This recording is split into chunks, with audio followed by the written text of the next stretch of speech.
एक बार की बात है। एक कारपेंटर था जो बहुत अच्छे अच्छे घर बनाया करता था। वो अपने बॉस का सबसे अच्छा कारागीर था। उस कारपेंटर के जैसा घर पूरे शहर में कोई नहीं बना सकता था। जब भी कोई इंसान उसके हाथ का बना हुआ घर देखता तो वो उसकी बड़ी तारीफ किया करता था। तो ये कारपेंटर 40 साल अपने बॉस के लिए काम कर रहा था और अब उसकी उम्र 60 साल की हो गई थी। उसने सोचा कि मुझे अब रिटायरमेंट ले लेनी चाहिए। तो वो अपने बॉस के पास पहुंचा और बॉस से कहा कि बॉस, मुझे अब रिटायरमेंट चाहिए। मैंने 40 साल आपके साथ मिलकर बहुत अच्छा काम किया है और अच्छे अच्छे घर बनाए हैं और अब मैं रिटायर होना चाहता हूं। तभी बॉस ने उसे रोका और कहा कि मेरे पास एक बहुत बड़ा प्रोजेक्ट आया है और मैं चाहता हूं कि तुम ही उसे पूरा करो, और ये प्रोजेक्ट पूरा करने के बाद तुम चाहो तो रिटायर हो सकते हो, तुम्हें कोई नहीं रोकेगा। तो अब वो बेचारा कारपेंटर रिटायरमेंट होने के मूड से आया था, लेकिन बॉस ने जाते जाते एक और काम दे दिया और 2 महीने तक अब और काम करना पड़ेगा। तो उसका मन तो नहीं था उस प्रोजेक्ट को हाँ बोलने का, लेकिन बॉस के साथ 40 साल काम किया है तो ना भी नहीं बोल सकता था।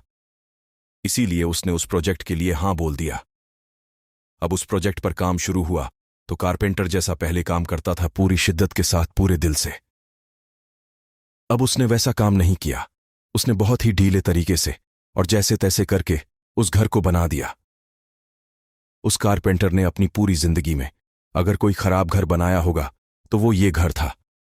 जब पूरा काम करके वो अपने बॉस के पास पहुंचा और उन्हें उस घर की चाबियां दी तो तभी बॉस ने उस कारपेंटर को रोका और उस घर की चाबियां उसे वापस दे दी और कहा कि तुम मेरे सबसे बेहतरीन कारागीर हो और तुमने मेरे साथ 40 साल काम किया है और अब तुम रिटायर हो रहे हो, इसीलिए मैं तुम्हें एक तोहफा देना चाहता था और वो तोहफा ये घर है जो तुमने अभी अभी बनाया है।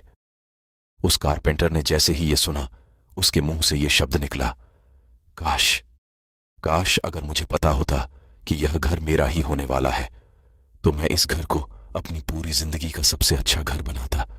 इस घर को मैं अपनी पूरी शिद्दत और मेहनत से बनाता। दोस्त, इस कहानी से हमें यह सीख मिलती है कि हमें जिंदगी में कभी भी जो काश शब्द है ना, ये बोलने की जरूरत नहीं पड़नी चाहिए। काश मैं ऐसा कर लेता, काश मैं वैसा कर लेता, काश मैं ये जॉब छोड़ देता, काश मैं वो जॉब कर लेता। तो कभी भी सोच समझ कर फैसले लो ताकि बाद में आपको रिग्रेट फील ना हो। मैं जानता हूं कि कुछ चीजें होती हैं जो हमारे हाथ में नहीं होती, तो ऐसे वक्त में काश बोलने की जगह जो हो गया है उसे भूल जाओ और जिंदगी में आगे बढ़ो, आगे रास्ता ढूंढो। तो अगर आप इस कहानी को और भी लोगों तक पहुंचाना चाहते हैं तो इस वीडियो को लाइक करिए ताकि YouTube इस वीडियो को और भी लोगों तक पहुंचाए।